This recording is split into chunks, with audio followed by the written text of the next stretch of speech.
Today, I'm working on scoping out some fluid simulation effects, that is to say, some 3D liquid animation. And if you followed me for any time, you know what my opinion is on dynamics. Things like fluid or fire, flames, particles, smoke.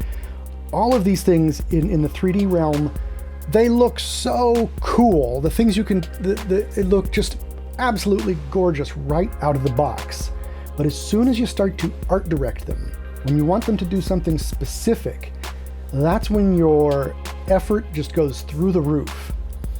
And so I'm trying to avoid that pitfall. This client doesn't have the budget for us to experiment endlessly.